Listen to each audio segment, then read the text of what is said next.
there, I'm Lily. Welcome back to my YouTube channel. This is where I normally share podcasts, tutorials, all sorts of knitting related things, and as you can tell from the title of this video, I decided to do something a little bit different to my usual podcast format where I say like, here's what I've made, here's what I'm working on, here's new yarn I have, I fancied a change. And I find the number one question I'm asked on Instagram or on YouTube, whenever I've done a Q&A kind of thing, I'm always asked for tips for starting out with designing. So I thought it was probably time that I actually dedicated a full video to this rather than just sort of slotting into 5 minutes into a podcast. So that is the topic for today. Tips for starting out designing, both the actual knitting, the pattern writing, the grading side of things. I'll see how much I can cover. I will try not to waffle on too much, but this is me. I have a talent for going blah, blah, blah, blah, blah, blah, I was told last week. So yeah, this isn't a normal podcast, but of course I will have to show you what I'm wearing as I was knitting this in my last episode, which I filmed in Austria. So yeah, when I was in Graz for 10 days, and then I spent 2 days in Vienna, and then I came home for a few days, and then I spent a weekend in Amsterdam, and I was just meeting up with knitters left, right and centre. It was amazing. Absolutely loved it. Had the best time, even though the weather in both Vienna and Amsterdam was a bit meh. Well, it rained. It was very, very British, very English, drizzly weather in both of those places, so that was slightly disappointing. Just that I feel like I didn't see either city at its absolute best, but I had a great time regardless, so absolutely no complaints from me. Anyway, this was my travel project, and it is now finished, so I'll film some extra cutaways, but this is my Abydos top, as quite a few people pointed out actually in the last episode, and on Instagram at various times. It has a bit of an Egyptian kind of feel to it. I don't know why I keep going like this. I keep having to point to the shoulders. So that hence the name. And I am thrilled with how it turned out. It's a DK weight and mohair little sleeveless top, although I did buy yarn to make a long sleeved version. The mohair is extremely sheer because it's worked at a very loose gauge and then alternated with little tucks in the DK weight yarn with a kind of yoke into settings. I don't really know what you call it. It is just like a regular armhole like you would have on a set-in sleeve, but obviously there is no sleeve. Hybrid construction with some short row business going on there. It was really fun to design actually, and it all worked out well. So I might use this construction again. But anyway, the pattern is currently being test knitted. It will be available, I've said the 23rd of July. However, I now potentially have plans that weekend, so I might end up pushing it back or bringing it forward if test knitters are finished. So around that time, late July. We'll just go with late July for now, subject to change. So yes, that's what I'm wearing, and I showed some details of that last time. So I shall move on to talking about my tips for starting out with designing. So I've written myself some notes. Every time I film a video, I say, I might sit and knit, but then I get too distracted and wanting to gesticulate, so it never happens. Little bright pink project here. I might knit. Let's see. Let's have the knitting in my hand and we'll see how we get on. So the starting point that seems to always cause issues, or so I'm told, is basically that people just don't know where to start. I've heard that so many times. People say, I've got all these ideas, I've done sketches, I've got it, I can picture the garment in my head. I'm just going to talk about garments today because that's really my thing. Like, designing accessories is much simpler, different. It's just a different kind of skill set that is required.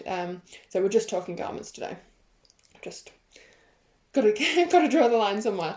So yeah, I hear many people say that they would love to design their own garments. They would love to write their own patterns, but they just have no idea where to start.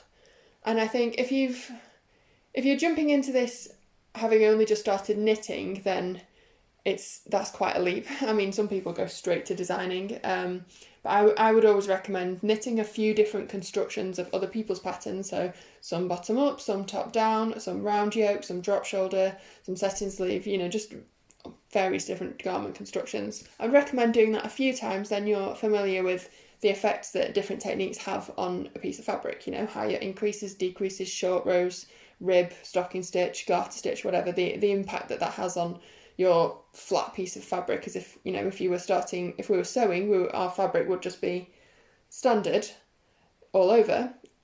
However, with knitting, obviously, we're both creating the shape and creating the fabric, which gives you far more variables to work with. So in terms of actually knowing where to start, taking lots and lots of measurements, I'm going to also assume that you're making a garment for yourself or a child that's in your house or someone that you have access to their body to try it on and make measurements of that. I'm just going to work on that assumption. It makes life a lot easier if you do. So yeah, I would start with taking lots and lots of measurements of both yourself and clothes that you like the fit of. Because I think it can be, you might think, oh, I want a sweater that's got about 6 inches of positive ease. That might be what you just sort of assume that you want.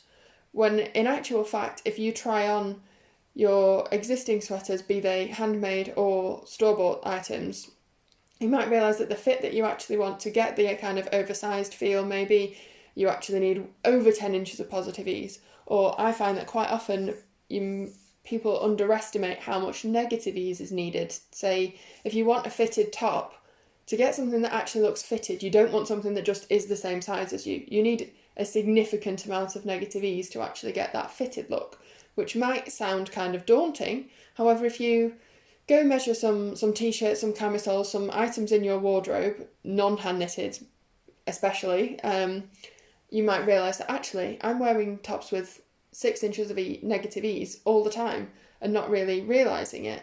So I think measuring loads of different items and getting an idea of the actual measurements, not just the bust circumference, that's generally the starting point, but things like the armhole depth, the bust to waist length, that's a big one that I always have to modify because I am ridiculously long-waisted.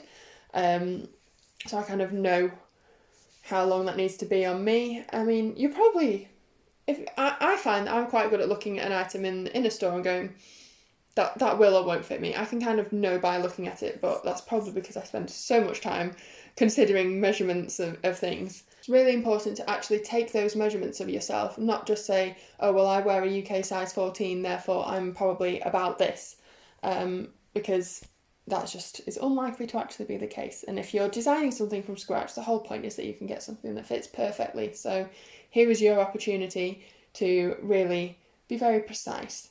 And kind of a word of caution, word of warning, is to really try to not overestimate your own size. I see this quite often with my test knit applications, and I think I'm quite good at guessing from photos of someone what size they would be. In the same way that you'd expect if you walk into a wedding dress shop, that the person working in the shop is going to be able to size you up by looking at you and bring out the gowns that are just right for you, or as close as possible. Like, that is their job, to be good at sizing people up.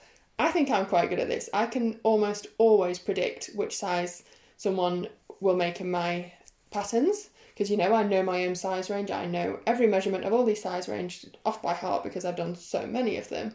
And I will very often see that someone has signed up to knit a size 6 or 7 and actually they really should be a 4 or 5. The kind of people like, especially women, I know we do this all the time, you overestimate your own size. You think, I'll just add on a bit extra just to be sure, and it won't give you the desired effect. And if this is something that you're going to invest a lot of time in, because let's face it, it's not going to be quick, designing your own is going to slow you down. Hate to break that to you, she says, from how many patterns that have taken 5 attempts. Yeah, it's something you're investing a lot of time in, so be truthful with yourself about your actual measurements, be that overestimating or underestimating, either way. I'll assume that you have decided what you want the yarn to be, what you want the fabric to be, all those kind of creative decisions of, the colour, the texture and all that kind of thing. That's just a case of swatching. I don't think I really need to explain much there. That's just personal preference, swatching, decide what needle size you want to use, what yarn, stitch pattern, all of that. Going to assume you've done that, and we're just talking the technical nitty-gritty stuff here. So yeah, once you've kind of planned out the measurements that you'd like, roughly, and you have your swatch, then the next point is to plan out the key points, as I call them, on your garment. So that would generally be the bust, the across the like shoulder to shoulder measurement. If you were doing a set-in sleeve, that would be required, or that would just be half the bust probably if it's a drop shoulder. The waist, the length, kind of just the basic points, and then from your gauge you can work out the ideal version of what they will be, which may need to be adjusted a little depending on your repeats. For example, if you're working in 2x2 rib, obviously you need a multiple of 4. I generally find that even if it's just stocking stitch, it is much simpler to have a multiple of 4 plus 2 at the bust, so that then when you divide it by 2 to have front and back, you get an odd number at each side. Gives you a nice centre stitch. Just things like this that kind of, you might need to tweak that original number of you. I have like a column for a row, for my ideal number, and then if that has to be tweaked at all, but you generally want to stay in the region of that. It just depends on your stitch pattern. So I would give yourself kind of those rough starting points, basically the way you would be drawing on a schematic around the bust or the length. Don't stress about having everything planned out in the beginning. I think that's maybe quite a common misconception that, I write the whole pattern, then I knit the whole item. I know some designers work that way. I've never found it to work for me, which is one of the reasons that I prefer just to self-publish all my patterns, because if I have to write it all up, then hand over to a sample knitter, I might change my mind throughout the process. It just doesn't really work for me to do it all in one go. And I think if you're just starting out, that can be extremely daunting to try and write up a whole pattern in one go. So just don't even bother. One of the main reasons being that your gauge often changes no matter how carefully you swatch. If you swatch in the round, if you swatch flat, whatever it may be, when you actually start working on a whole garment and you have the weight of the garment there and you have more stitches on the needle, just things like if you've got over 100 stitches and they're all squished up on the needle, your tension changes compared to if you're just working on a swatch of 20 something stitches. It's inevitable, really. Obviously a swatch is always required, but it's quite common for the swatch and then the finished item to actually be different. So if you've cast on and written the whole thing out, and then you realise actually your gauge is two stitches different to what you thought it was, then that's going to be really annoying when you have to rewrite it all. So just kind of work chunk by chunk. And that kind of ties into my next point of always try on as you go along. It baffles me, even with people knitting other people's patterns or my patterns, whatever, that some people get to the end of a garment before they try it on. I'm like, oh my gosh, what if it was wrong? And you've got to the end before you've found out. No. Try on 50 million times throughout the process. Forever putting things on spare needles, spare yarn. Just keep checking, even just to give yourself the reassurance. And please don't continue on in denial, thinking it will work out, even though it's actually 6 inches bigger than you thought it was going to be. Speaking from experience there. So yeah, try on as many times as possible. For your first garment as well, I would probably recommend working bottom up, which might seem unusual because I know a lot of patterns are worked top down now and you can get some really neat constructions around the shoulders. But assuming that you don't want to throw yourself in at the deep end and you want to have something that is reasonably straightforward, I would work bottom up simply for the fact that it looks more like the end object quicker. Like when you're starting from the top down, a yoke is a bad example actually because that kind of does take shape as you go along. But even if you're just making a drop shoulder sweater and you make the back first and then the front, it kind of looks a scrappy mess. Anything worked top down that then requires the neckline finishing, they always look a mess for a little while until you get further in and then you can come back and pick up around the edges and neaten it all up. It's difficult to see whether you're heading in the right direction sometimes. It requires trusting the process and being able to predict how things are going to work out, which is not necessarily a challenge you want to saddle yourself with for your first time designing. So yeah, I would work from the bottom up, if only for the fact that by the time you get to the fiddly bits, which are almost always going to be necklines, shoulders, armholes, anything in this region has the most maths, has the most things that need to be worked out, it has the most fiddly knitting techniques. It's almost always round here.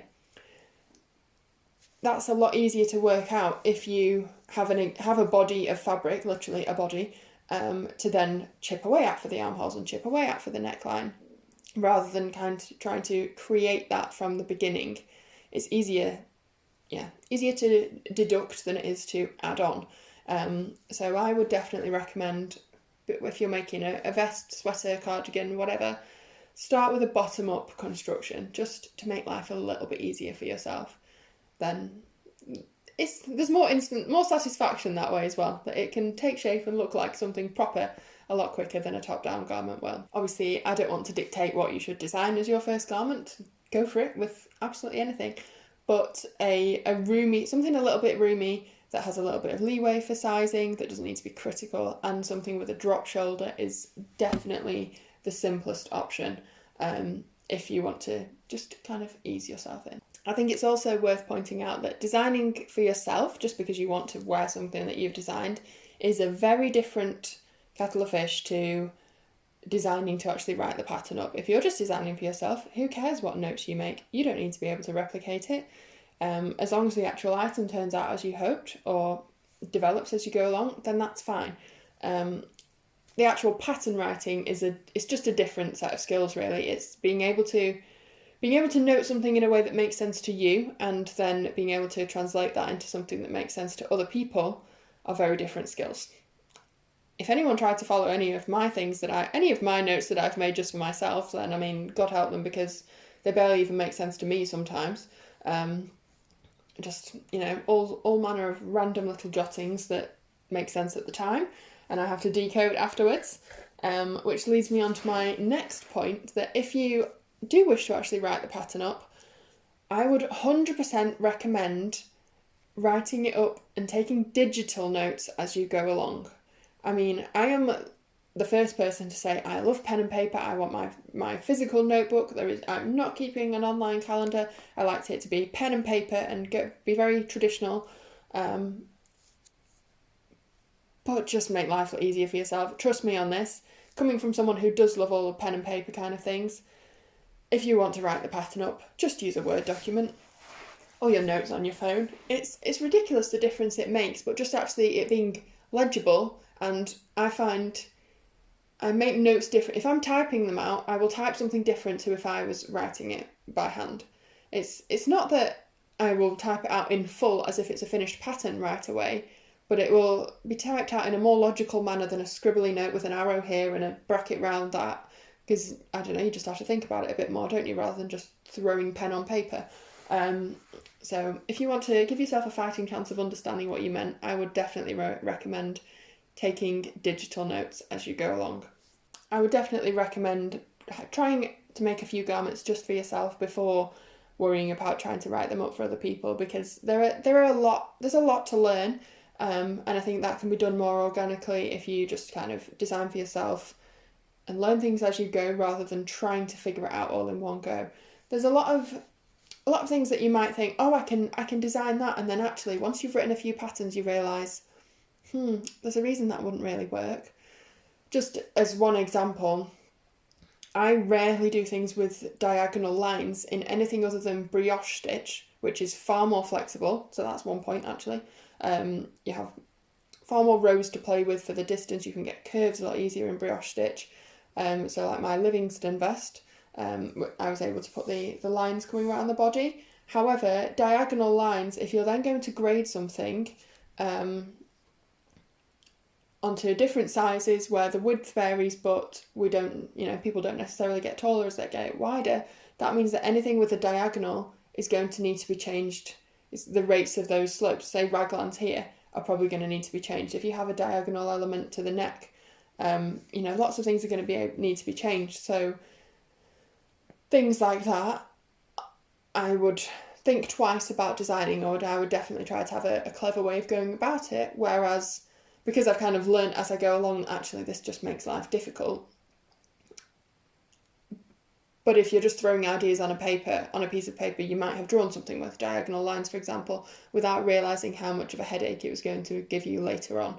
So that's just kind of one example of a reason that I would just do things for yourself without the pressure of actually writing and grading them, because that is just very different. Don't try and run on before you can walk, would be my advice on that one. I've made so many garments over the years that I've just designed for myself.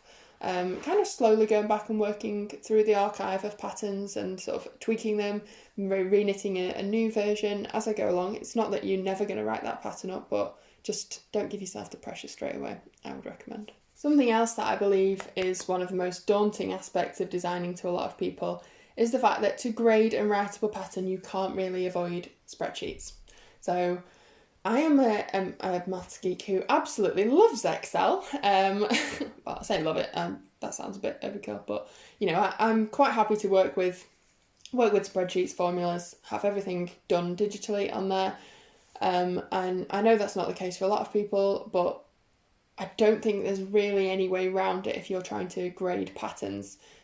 Just becoming comfortable with Excel or Google Sheets or whatever the Apple equivalent is, you know what I mean, a spreadsheet, is definitely important, I think. I find my most used functions are the mRound function, which automatically will round to the nearest 4 or nearest 2 or whatever I set it to, or you can just have even and odd for rounding. The ceiling, which will always round up. Floor function, which will always round down. And actually my most used function that I rely on a lot is just the check function. So I'd like to think that's why there are relatively few numerical errors ever creep into my patterns, because, for example, at the end of the yoke on this item that I'm wearing here, I had a function to check that the stitch count that I'd calculated for the bust, and then the stitch count that I had here, and then the stitch count I had after increasing and after casting on, basically that all the increments actually added up, and I just had a check, and then it would come up with yes in capitals if that all added up. So I could see straight away if I'd made a mistake somewhere, that would have a bright red no, and I would need to go and investigate it. So that is a very handy function. I would definitely recommend becoming acquainted with that. And just things like referring to always the same cell. So your gauge is always going to be referred to so many times. You're going to have to multiply this by the gauge and that by the gauge. So having your spreadsheet set up so that little gauge number, your stitches and rows per inch, is at the top in a frozen row in the spreadsheet so that it's always visible, can always be referred to, things like that. Just kind of, if you get it set up in a user-friendly, in a logical way, I think the spreadsheets can become a lot less intimidating. So obviously you do need to know these kind of basic Excel functions. I would always recommend as well trying to keep it as simple as possible, that instead of, let's say you've got two different sections, two different lengths, and we need to work out the rows for both and then the total rows. Instead of trying to combine that all together, literally have this section is this many inches, that is this many rows. The next section is this many inches, that is this many rows. Each one on a separate line in your spreadsheet, only one step at a time. So you're not trying to combine too many things together. And that will mean that your spreadsheet will get very, very long. Like mine are usually, gosh, I don't even know, 300 rows long, sometimes more. I think my Avenham carding was 500 or something crazy like that. But yeah, kind of doing each step one at a time without trying to combine things definitely simplifies the process. My final thing to share is the books that I have used. So I've kind of taken bits of advice from loads of different books rather than, some of these books will hold your hand through the whole process. I've been do this, do this, do this.